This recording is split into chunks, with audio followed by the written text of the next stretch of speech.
Weight loss. It needs to be fast and sustainable. Noom GLP-1 starts at just $149 and ships to your door in 7 days. Take it from Lauren, who lost 22 pounds on Noom.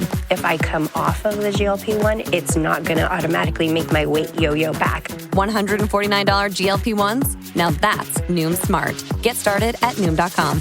Real Noom user compensated to provide their story. Individual results may vary. Not all customers will medically qualify for prescription medications. Compounded medications are not reviewed by the FDA for safety, efficacy, or quality.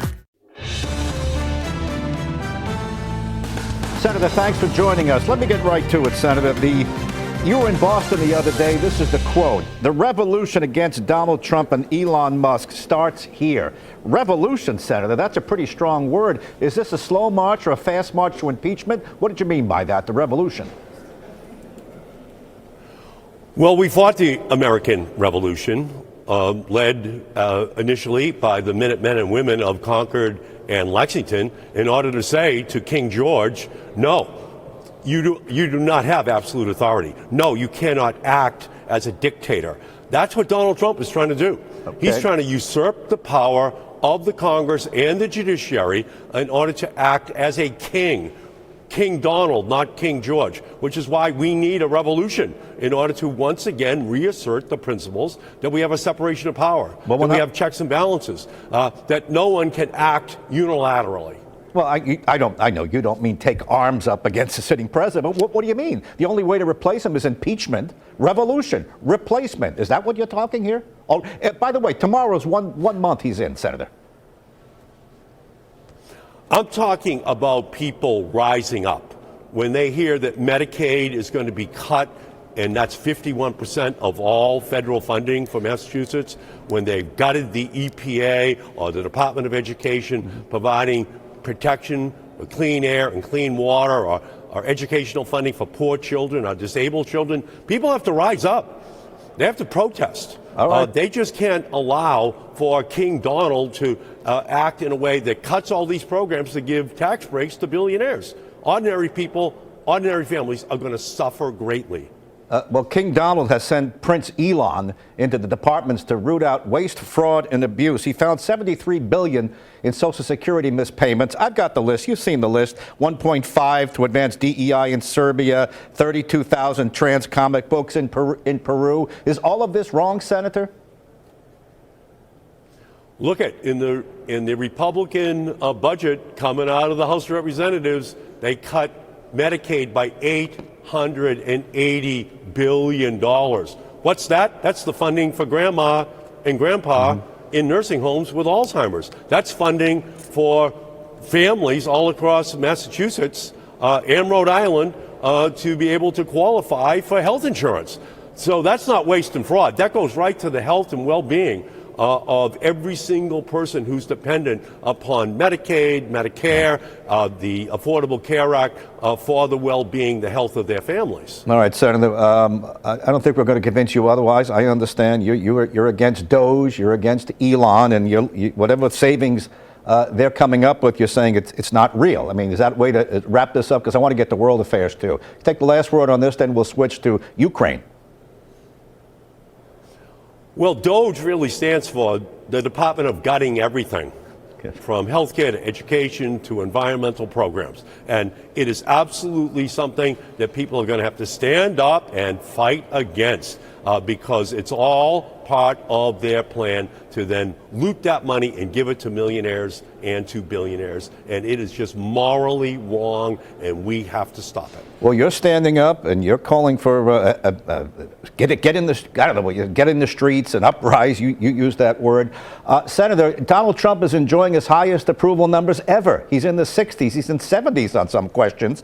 Senator Fetterman says you've got to stop this kind of talk. James Carville. These are people in your party that this is getting too superheated. And by the way, a 6-point among self-identified voters, Democrats 4 years ago enjoyed a 6-point advantage over Republicans. That's gone. Now Republicans enjoy a 2-point advantage over you. Is this the right way to go? Listen, this is a critical turning point in American history. Donald Trump is seeking, through Elon Musk, to usurp the powers of Article 1 of the Constitution the Congress. Article 2, the presidency. Article 3, the courts, in order to give all power over to Elon Musk to be able to go through every single federal agency and to decide himself, Elon Musk, what is essential for the well-being of Americans. That's how the American Revolution was triggered, with a king deciding that there were going to be taxes on tea, on stamps. Well, that's what's happening in its equivalency today, except it's on health care, environmental protections, educational protections for every family in Massachusetts and across the country. Any president who wants to root out waste, fraud, and abuse would deputize a team. Isn't that what Donald Trump has done? Deputized Elon Musk. Is it just because it's Elon Musk that really bothers you? Anybody would be doing this to cut waste, fraud, and abuse. Anybody would be deputized by the president to go in, wouldn't he? They've made it very clear.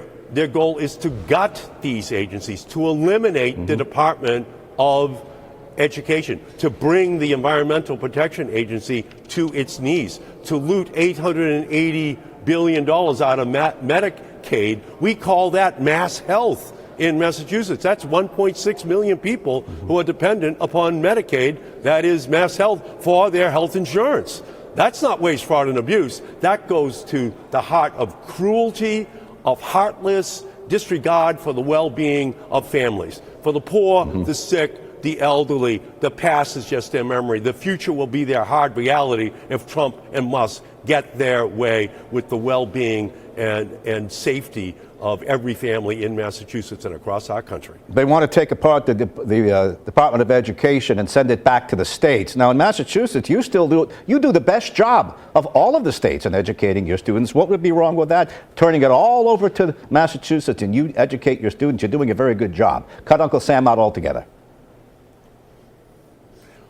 Massachusetts uses the federal funding that comes in from the Department of Education in order to augment our goal of being number one in math, verbal, at the 4th, 8th, and 10th grades. It's essential to keep that funding coming, especially for other states who aren't number one, who are going to suffer even more. So we've set the model. It works. We're number one, and we're unhappy with ourselves in Massachusetts. We know how much better we could do, even as number one, to make sure every child was able to maximize their God-given abilities. And the system is working. It doesn't have to be broken, destroyed by Elon Musk, who knows nothing about the educational system in our country any more than he knows anything about environmental laws, Medicaid, or any of the other programs that he's sending in these 25-year-olds to question biologists, chemists, climate scientists about what they do.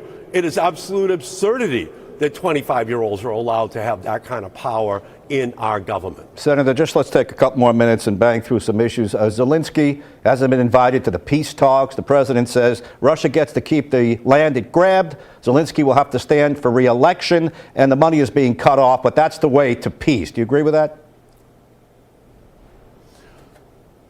Trump hasn't even brought Zelensky into the negotiations yet. There can be no Ukrainian settlement without Ukrainians at the table. It's an absolute usurpation of power by Trump for his buddy Putin in order to get a settlement that makes it fair for Putin but not for the Ukrainians, and then it will open up real estate opportunities for Trump and his family inside of Russia. That's what this whole thing is about. Revenge against Zelensky and self-aggrandizement for the Trump family. That's always been what his plan has been, and we need to make sure that Ukraine gets protected. Otherwise, we might as well look at like the weakest country in the world. Trump will look like the weakest president in history if he gives in to Putin and surrenders everything without even allowing the Ukrainians at the table. All right, you're going to give him an F on that. Would you give him an A or at least a B plus on peace in Gaza? The deal appears to be holding. More hostages are coming out this Saturday. That happened on his watch. You could take the last word on that, and we'll let you get back to work, Senator. Yeah, we need peace in Gaza, but his saying that he's going to build like a Riviera in Gaza is obviously absolutely absurd. He needs to find a way of now moving forward to help those families to get out the remainder of the Israeli hostages, and to ultimately find a peaceful resolution that allows both peoples to live together in peace. I would assume you'd say hands off Greenland and hands off the Panama Canal. Is that correct? Am I assuming correctly, Senator? I don't envision Donald Trump invading Greenland or Panama. Ultimately, we have to work with countries to find peaceful resolutions of any disputes which we may have. What he is talking about doing right now is absolutely absurd, and it is growingly creating a concern amongst all of our allies around the world that want us to act like the democracy that we have been for the last 250 years. That's just the opposite of what Trump is doing. He is not a king. He must act in a way that reflects the democratic underpinnings of our country's history. Massachusetts Senator Ed Markey, direct from the Capitol Connect to Congress. Senator, thank you.